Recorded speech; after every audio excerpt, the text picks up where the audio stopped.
കഴിഞ്ഞ കുറച്ച് സീസണുകളിലായി FC Barcelona ആരാധകർ ആകെ നിരാശയിലാണ്.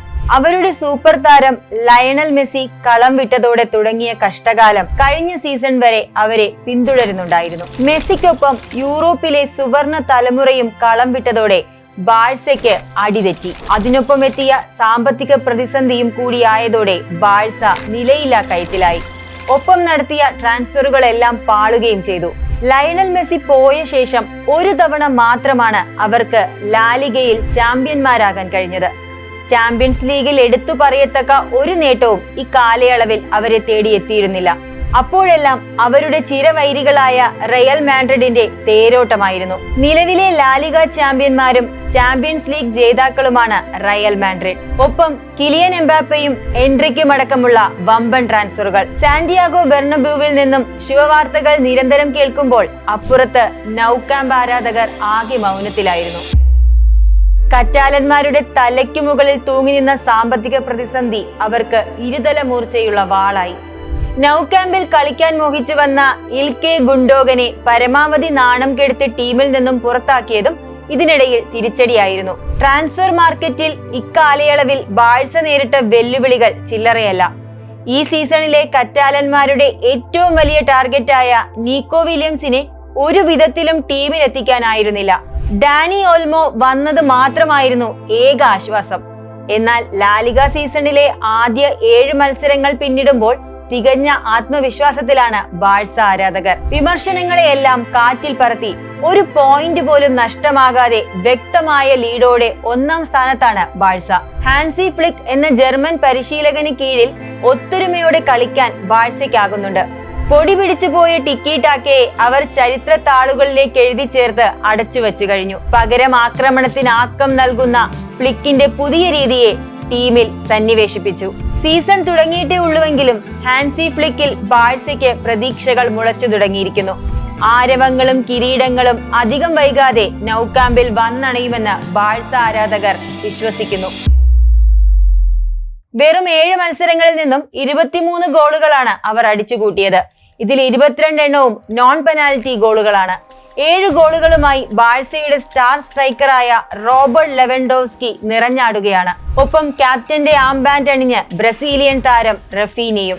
ബാഴ്സയുടെ വണ്ടർ കിഡായ ലമീൻ യമാലും പുതിയ സൈനിങ് ആയ ഡാനി ഓൾമോയുമെല്ലാം മികച്ച ഫുട്ബോളാണ് കാഴ്ചവെക്കുന്നത്. ലാലിഗ ചരിത്രത്തിലെ തന്നെ ഏറ്റവും മികച്ച തുടക്കങ്ങളിലൊന്നാണ് ബാഴ്സയ്ക്ക് ഈ സീസണിൽ കിട്ടിയിരിക്കുന്നത്. പ്രീ സീസണിലും ലാലിഗയിലുമെല്ലാം മിന്നും പ്രകടനങ്ങളാണ് നടത്തിയത്. ചാമ്പ്യൻസ് ലീഗിൽ മൊണോക്കോയോട് തോറ്റത് മാത്രമാണ് ഇതിനിടെ ഒരു കല്ലുകടിയായത്. ഒപ്പം അവരുടെ കാവൽ മാലാഖയായ ടെർ സ്റ്റേഗന്റെ പരിക്കും അവർക്ക് തിരിച്ചടിയായി. ടെർ സ്റ്റേഗന് ഈ സീസൺ മുഴുവൻ നഷ്ടമാകുമെന്നുള്ള റിപ്പോർട്ടുകൾ പുറത്തു വന്നത് ആരാധകർക്കും ആശങ്ക സമ്മാനിച്ചിട്ടുണ്ട്. ടെർ സ്റ്റേഗന് പകരക്കാരനായി ജനുവരിയിൽ പുതിയ ഗോളിയെ ടീമിൽ എത്തിക്കുമെന്നുള്ള റിപ്പോർട്ടുകളുമുണ്ട്. ബാഴ്സലോണ പരിശീലകൻ എന്നത് ഒരു മുൾക്കിരീടമാണ്. ഒരുപാട് ചോദ്യങ്ങൾക്ക് മറുപടി പറയേണ്ട ഒരു പോസ്റ്റ്. ലൂയിസ് എൻറിക്കോയ്ക്ക് ശേഷം വന്നവരെല്ലാം ഒരു തരത്തിലല്ലെങ്കിൽ മറ്റൊരു തരത്തിൽ പഴികേട്ടാണ് പുറത്തുപോയത്. പഴികേട്ട് പുറത്തുപോയവരിൽ ബാഴ്സ ഇതിഹാസം സാവിയും ഉൾപ്പെട്ടിരുന്നു. എന്നാൽ ഈ ചുമതലയിൽ ഹാൻസി ഫ്ലിക്ക് പക്വതയോടെയാണ് കാര്യങ്ങൾ നീക്കുന്നത്. അനാവശ്യമായ കുറ്റപ്പെടുത്തലുകൾക്കോ വീരവാദങ്ങൾക്കോ നിൽക്കുന്നില്ല. മാധ്യമങ്ങളിൽ നിന്നും പരമാവധി അകന്നു നിൽക്കുന്നു. ഫ്ലിക്ക് സ്പാനിഷ് സംസാരിക്കാൻ പഠിച്ചു വരുന്നതേ ഉള്ളൂ. അതുകൊണ്ട് തന്നെ ഇംഗ്ലീഷിലാണ് മാധ്യമങ്ങളെ കാണുന്നത്. ഡ്രസ്സിംഗ് റൂമിലുള്ള ജർമ്മനും ഇംഗ്ലീഷും അറിയുന്നവരെ വെച്ചാണ് ഫ്ലിക്ക് കമ്മ്യൂണിക്കേഷൻ നിലനിർത്തുന്നത്. നേരത്തെ തിയാഗോ അൽക്കൻഡാരയാണ് അദ്ദേഹത്തെ ട്രാൻസ്ലേഷനിൽ സഹായിച്ചിരുന്നത്. സാമ്പത്തിക പ്രതിസന്ധി യാഥാർത്ഥ്യമാണെന്ന് ഫ്ലിക്കിനറിയാം. അതുകൊണ്ട് തന്നെ വലിയ ആവശ്യങ്ങൾ മുന്നോട്ട് വയ്ക്കാതെ ഉള്ള വിഭവങ്ങളെ ഉപയോഗപ്പെടുത്താനാണ് അദ്ദേഹം ശ്രമിക്കുന്നത്. ബാഴ്സയുടെ അക്കാദമിയായ ലാമാസിയ പ്രൊഡക്റ്റുകളെ ഫ്ലിക്ക് വിശ്വാസത്തിലെടുക്കുന്നുണ്ട്. ലാമാസിയക്കാരനായ മാർക്ക് ബെർണാലിനെ പ്രതിരോധത്തിലെ പ്രധാന ചുമതലക്കാരനാക്കിയത് ആ വിശ്വാസത്തിന്റെ ഉത്തമ ഉദാഹരണമാണ്. ജെറാഡ് മാർട്ടിൻ, സെർജി ഡൊമിംഗസ് അടക്കമുള്ള ലാമാസിയക്കാർക്ക് അരങ്ങേറാനുള്ള അവസരവും നൽകി. എതിരാളികളുടെ മേൽ സമ്മർദ്ദം തീർക്കുക എന്ന തന്ത്രമാണ് ബാഴ്സ ഏറ്റവും വിജയകരമായി നടപ്പാക്കി വരുന്നത്.